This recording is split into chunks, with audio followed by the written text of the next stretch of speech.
One. Hey, college wrestling fans, it's Johnny Thompson, number one. We have a great guest today, Glenville State head coach, Dylan Cottrell. Thank you for being a part of the program today, Coach Cottrell. Yeah, man. Thanks for having me on. I'm excited to talk some wrestling and whatever else we got on tap. You bet. So we're going into the fifth season of Pioneer Wrestling, and what an extremely successful season you guys had. Mountain East champions, Super Region 3 champions. You took third in the prestigious Midwest Classic, which many people feel, including myself, is every bit as tough as the NCAA Division II tournament. And then you also took 12th place at D2s. What led to such a successful season? Yeah, I think me and my staff did a really good job in recruiting and bringing in talent. Obviously we have to develop it when it's here, but we had an extremely talented room, and so we had a lot of roster battles. We had a lot of stuff that it was tough. You got a lot of high individuals that are trying to break into, and you got 35 to 40 wrestlers in 10 spots, and so. As much as that's good, that can also be bad sometimes, right? Because you're trying to figure out who it's going to be, and for the most part, those guys take care of it themselves, right? Through open tournaments, different stuff like that. But yeah, just trying to figure it out, and a little bit of get out of those guys' own way, right? Give them the resources, help them to be prepared, and kind of get out of the way and let them do what they're good at. But for us, right, especially with a team that was as talented as this one, it's mentally getting them right, right? Making sure that their head's in the right place. If stuff that we talked about this before we got on here, right? Life comes at you and it doesn't stop sometimes. Making sure if stuff's going on in their personal life, that we're helping them mitigate it with it affecting their wrestling, being there for them as much as we possibly can. And those are all tough when you have 40 different relationships and kids that you have to foster. And so that's what we're trying to do. Make sure that we're, having them in the right place as much as we possibly can for them to be able to wrestle and, worry about wrestling and academics. Honestly, those two things, that's what we're trying to do, is to take the burden off them as much as we possibly can. That looks different for a lot of people, and that's harder for a lot of people, are different. And so, yeah, man, it was really exciting. Like you said, we had, I think though, when you talk about all that, we have all that good stuff, boom, boom, boom, boom, right? And then NCAA tournament was not what we wanted. And a lot of that goes into, one, we had a number one seed that got a wrestle for about 28 seconds, right? Healthy, took a kid down immediately, cut him, got in a scramble off of the cut, boom, there goes his knee, right? Yeah. That's super disappointing, but that's wrestling. Um, we had a 133-pound national champ and returning national finalist that didn't wrestle at all in the tournament. Didn't make the NCAA tournament because of other things outside. And again, that happens, right? Like it's not stuff you predict. If you would have told me that those two guys who were number one in the country for 80% of the year were gonna get us 0 points at the NCAA tournament, you just don't predict that. But the flip side of it is you had four new All-Americans that had never All-American before. So I was really proud of what we did, even with the tournament not necessarily going anywhere close to what it could have gone, right? So yeah, but that's the sport. It gets tough sometimes, and you just gotta, you're gonna get certain chips, and you got to make the best of it. And that's what we tried to do all season. And I think as a staff, we tried to do that. And I think our wrestlers did as well. And so, yeah, tough ending, but everything else through there was really good with the results. And man, I learned a lot this year as a coach. It was, it's a lot different managing a team with, you know, that much talent, because with that much talent comes a lot of personalities. I can definitely believe that. You alluded to it already. I mean, Hayden Pummel. I mean, what a superior talent of a wrestler he is. And for those maybe not familiar, he showed why he earned that number one seed, why he had that number one ranking. We're talking, he defeated last year's national champion, 2024, Josh Kinney, 11-7 I believe at the Midwest Classic, Yep. and then he also pinned him at Yep. Super Region 3. Plus, he also beat this year's national champion, Cole Ritter, 8-6. So, just speaking about Hayden Pummel, I'm sure your opinion is the same as mine. We could be looking at a 2026 national champion. Yeah, I mean Hayden, man, he's unbelievably talented, and he's a kid who you never have to worry about.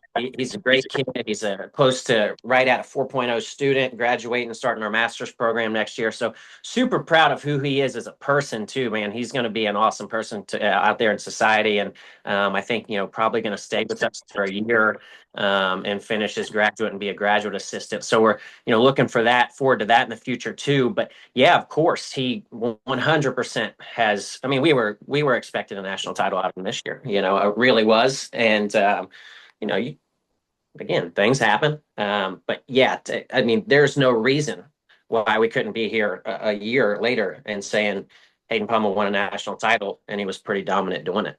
Um, Probably one of the most, if not the most talented guy I've had in my room in the 5 years. And so likes to work, and he's in there and he's healthy now, right? And so got some things cleaned up, got him healthy.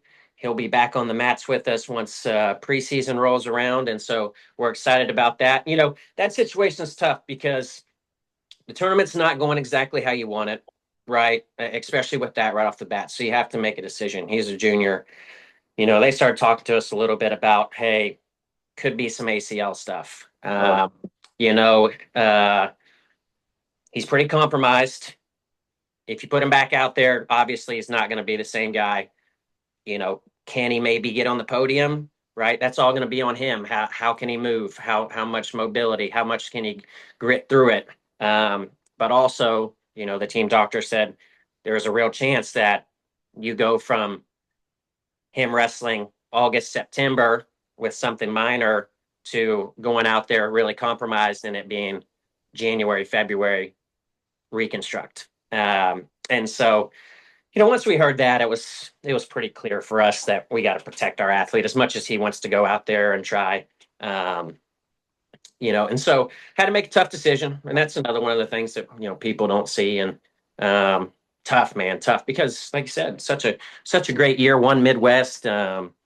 Looked great doing it. I mean, he had one hiccup in the middle of the year, and I think it was a weight cut issue more than anything, where he lost a match that don't think he should have. But other than that, it's like close to 25 matches of winning and being pretty dominant. And so you have to think that, that's going to light a little fire for him, and he'll be ready to go. And so, yeah, we're super excited about Hayden. Like I said, awesome kid too. You guys, you guys do have Hayden Pummel coming back next year, but you also graduated some really great talent: Caleb Brooks, Guy DeLeonardis, Kyle Hammett, Isaiah Costo. But you're also bringing back 5 of your Super Region 3 place winners and 4 of your excuse me, I have to say Division 2, excuse me, I have to say that, Division 2 qualifiers and 3 of your All-Americans. So you guys are bringing back a really great team next year and probably have some pretty high expectations for 2026. Yeah, I mean, the team that we got is, man, still unbelievably loaded. And guys, we got a little bit of both of some guys that we're really excited about who maybe haven't proven themselves on the national scene yet, but have had good redshirt years, good performances, good matches. But hey, you got 125. We got Colton Drusius back, All American. Placed in Midwest, seemed to wrestle his best when the lights were on. That's something that you can't really teach that, and so we're excited for him.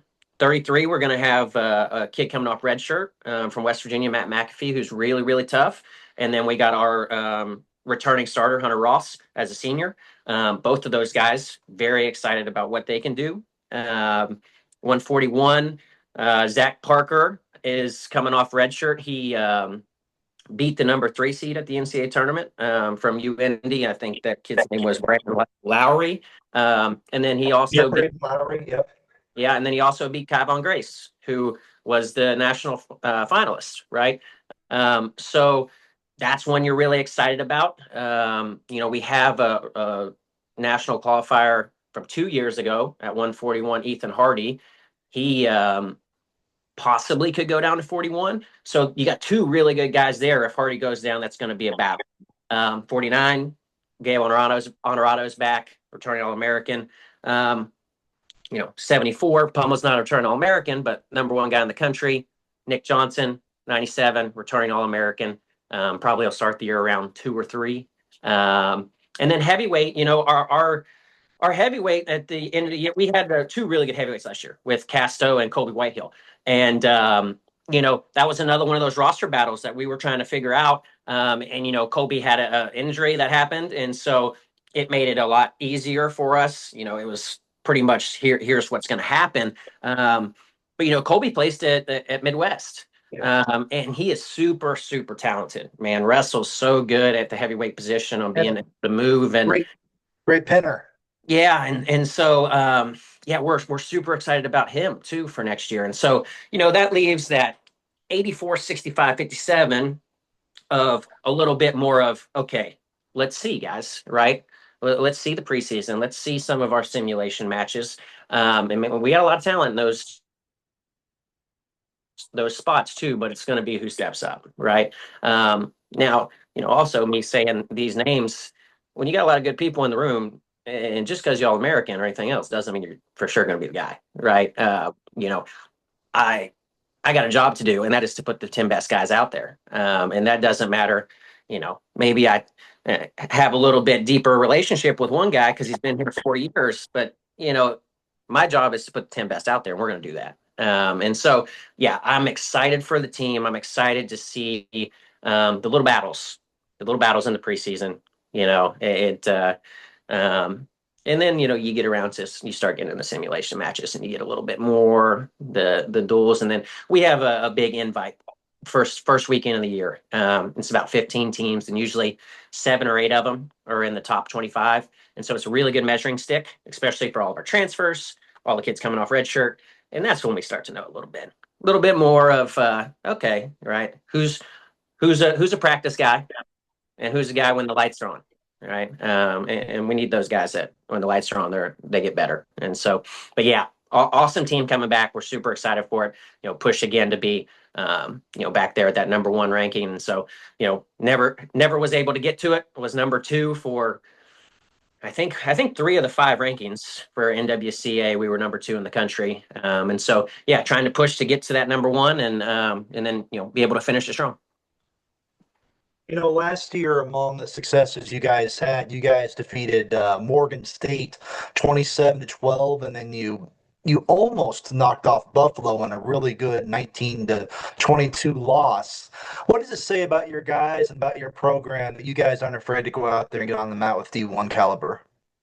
Well, my background is Division I from wrestling and coaching before it. And so I want our guys exposed to that, right? The bad part about it now is they won't wrestle us. So the smaller schools now are saying no. And I get it, right? And they got RPI, they got all that stuff. It doesn't really benefit them. WVU has been awesome with letting us wrestle them every year because, like I said, it doesn't help them. But I think at the same time, it's a good little, starter for them, and it's a great experience for our guys. We always get better from that duel because our best guys kind of figure out some things that they're not struggling with other guys.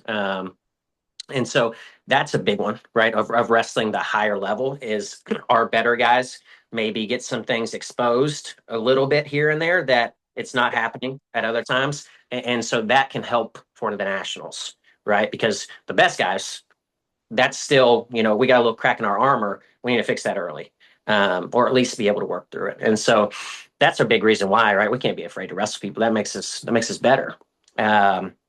But the Morgan State duel was awesome. It was great to get our first Division I win.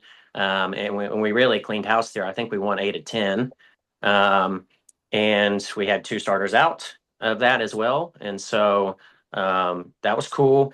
The Buffalo match, we should have never lost that. That one still stings. Sorry to bring it up. No. It's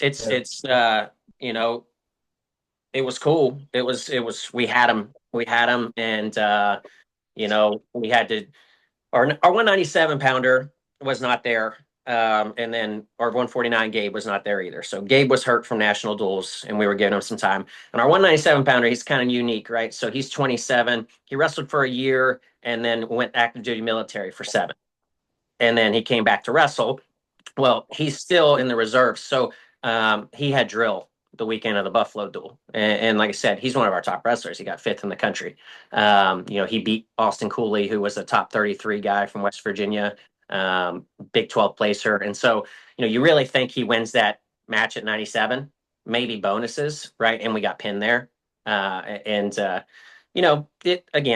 wrestling, dude. We, our 84, Kyle Hammett, who is an All-American, he bumps up for us and he's winning the match.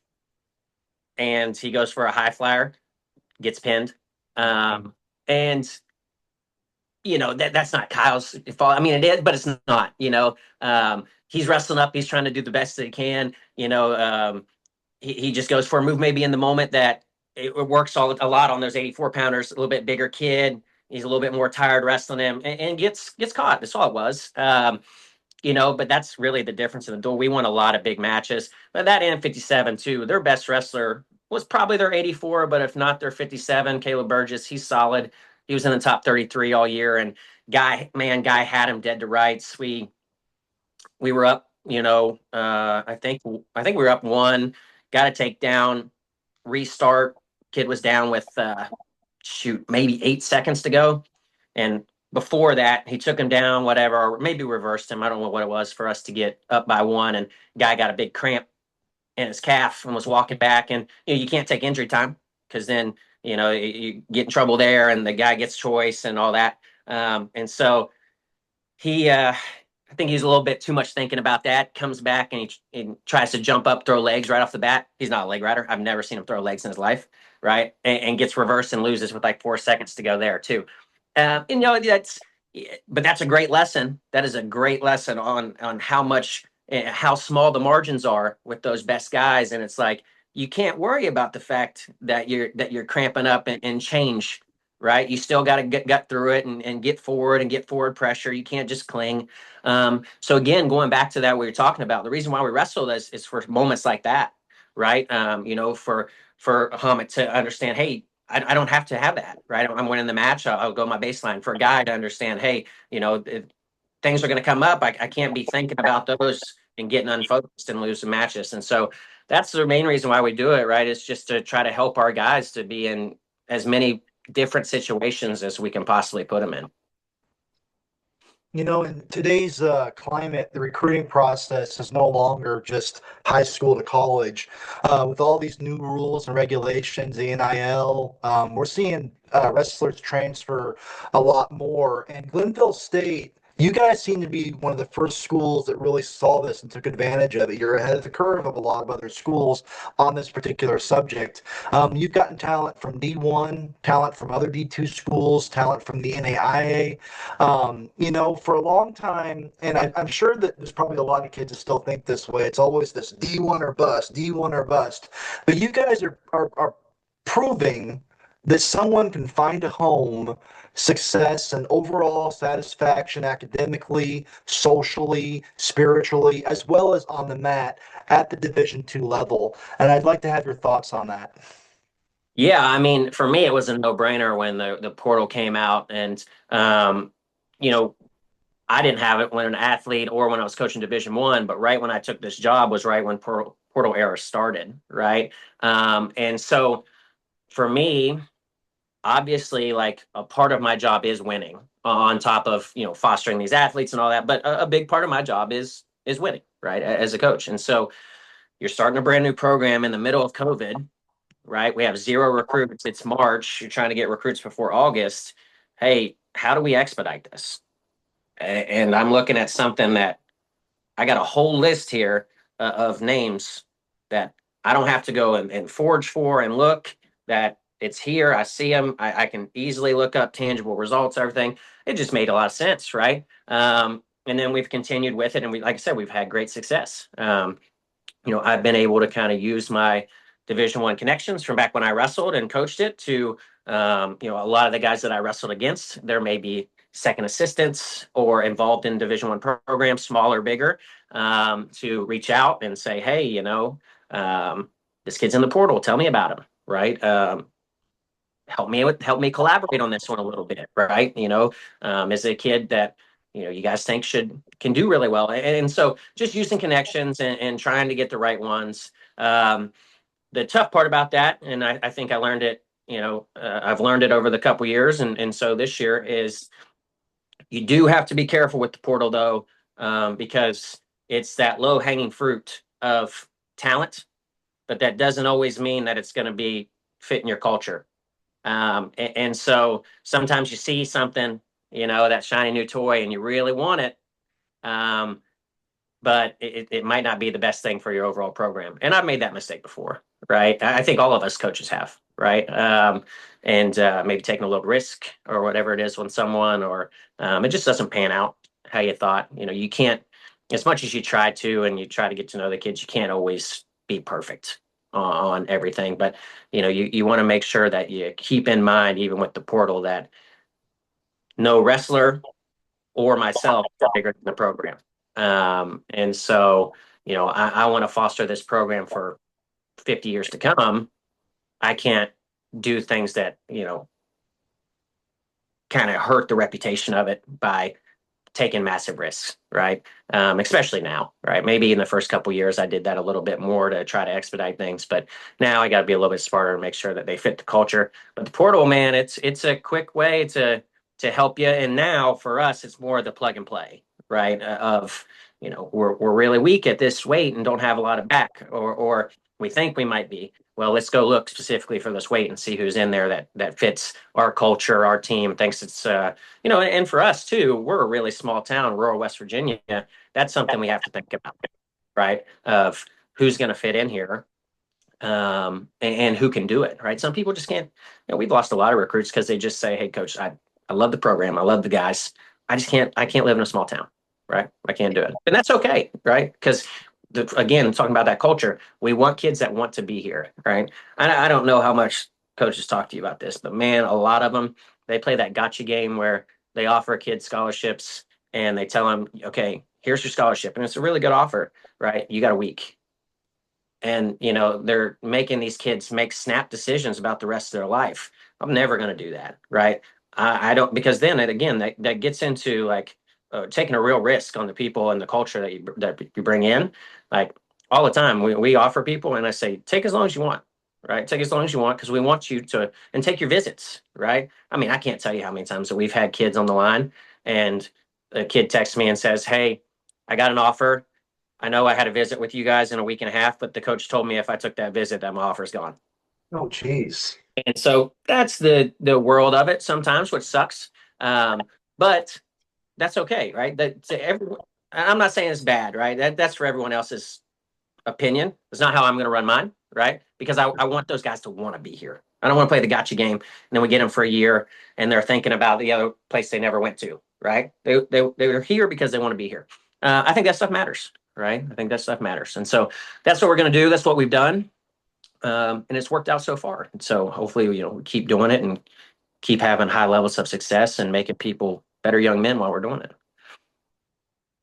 I was looking over you guys' lineup for the 2025-2026 season, and you were talking about some weights that you guys were kind of hoping to see who's going to be where, kind of fill in. One of the names that really stuck out to me, and someone that's coming in, is Roman Ornato, Gabe's brother. Yeah. I'm very excited to watch him and see him. Very excited about Roman. Are there any other wrestlers that I should be excited about? Yeah, well, I mean, we got a really great class that's coming in. Roman's going to be great. Obviously, I know what we're getting with Roman, with having Gabe here. What two amazing people. And so, yeah, we're really excited where Roman's going to fit in. Like I said, that 57 and 65 are two classes that we're really trying to fill. He can make either of those. And so, we'll kind of see with that. Um, we have a kid named Ethan Osborne who he is he was with us originally 2 years ago for a semester, and some things didn't work out with personal life, and he had to leave. But we were really, really excited with him in the preseason. He was a two-time state champ in West Virginia. He was the Dutton Award winner, which is the #1 wrestler in all of West Virginia. In that short time, he was coming in, and we had talked about Guy. He was coming in and training with Guy, and Guy went 57 that year. Ethan was going to go 49. It's early. You're still getting beat up by Guy, but he was getting takedowns on him every once in a while. And then early, you're pretty excited about that. And so he's got a little bit bigger now, and so he'll probably fit in that mold of the 57-65 too. So really like him. We got a transfer, couple transfers in from Cleveland State at 141. Ethan Mitchell, he started for him after them dropping their program. So we really wanted to help. We reached out to a lot of those guys because that stinks when something gets swept. That's just awful. I also pretty good friends with Johnny DeJulius, who was there helping. And so I had an in to kind of talk to those guys. And we wanted to just talk to as many of them as we could that we were really interested in and say, we'd love to have multiple of you guys here. So at least if you're changing, there's a little bit of something the same. And so we got 3 guys there, Ethan Mitchell at 141, Tommy Reed at 157, and Connor Holm at 165. And so all 3 of those guys, I think, are going to be really, really great for us too. But yeah, we got a lot in that 57-65 range that they're going to be battling. Leo Hess, he was a starter for a little bit this year for Bloomsburg at 165. So there's a good bit. We might have we're talking to a couple. We're pretty much done with recruiting because I'm ready to be done. I'm in vacation mode. I haven't had a vacation in 5 years, right? And I'm going on vacation tomorrow to Florida for like 10 days. And so, but we got 1 or 2 more guys, game changers that we're talking to that are late guys in the portal, late guys wanting to make changes that could really help our lineup in a couple places. And so, you might, if we see those over the next little bit, that could be huge. The other big one for us, probably freshman, the most credentialed. We have a kid named Jimmy Bales. He was a high school All-American, got 4th place at NHSCA, and he's a hammer. He's a hammer. I think, it's obviously early, but again, he's a guy that, he's coming in our RTCs and getting takedowns on our All-Americans. And super tough. I think Division I's missed him. We're super excited for him. Like I said, I think national champion, maybe multiple time national champion, his future. And so, we just have to kind of see what this year is going to look like for him, whether it's a redshirt year because of all the talent that we have right around him, or, if we see early enough that, hey, he's ready to go. He's ready to go. Right. That's another one you get into where it's tough. And a lot of people don't see that. It's, you might have a senior who's really, really good, but you bring in a freshman and you're thinking, well, let's give that senior his way out. But at the end of the day, my job's to put the best out there. And if we got a guy that's ready to be a national champion, you got to go. You got to go with him. And so we have to evaluate everything. We'll evaluate everything and go from there. But we are super excited about him and just in general the class. I think we brought in 20 or 21 in this class. So for me, I think it's the biggest class we've ever brought in. I've been busy for sure. But we lost a lot. Like you said, we lost a lot of really good talent. Yeah. But we lost a lot too, right? I think we maybe 14. Is what we lost, from maybe 9 to graduation, 1 to just someone, their eligibility was done and they didn't end up graduating. And then I think we have 4 in the portal, right? So 1 that went somewhere else because, decided it's a better option, and there's nothing wrong with that. And then 3 of our other 4 transfers were us advising guys, hey, I think here's a couple options for you. I think this could be better for you. Just on the simple fact of, it's looking like there's a possibility you might not be able to be the guy here, and we love you, and we want you to be able to wrestle. As much as we'd love for you to stay here, you're here to wrestle. You're not here to just be collecting gear and a practice guy. And so, hey, here's X, Y, and Z. We know these guys. We trust these guys. Let's maybe look at that. And so 3 of them went and did that. And so we're super excited and happy for those guys as well. Well, Coach Cottrell, on behalf of Johnny Thompson, number one, JT1Wrestle, I want to thank you for being a part of the program today, and I want to wish you the best of success in the 2025-2026 season. Thanks, man. It was great talking to you. And if in the future or during the season you want to talk some more Glenville State or just wrestling, let me know. I'm always down. You got it. Have a great day, and enjoy your vacation in Florida. Thank you. Thank you. Appreciate it. See ya.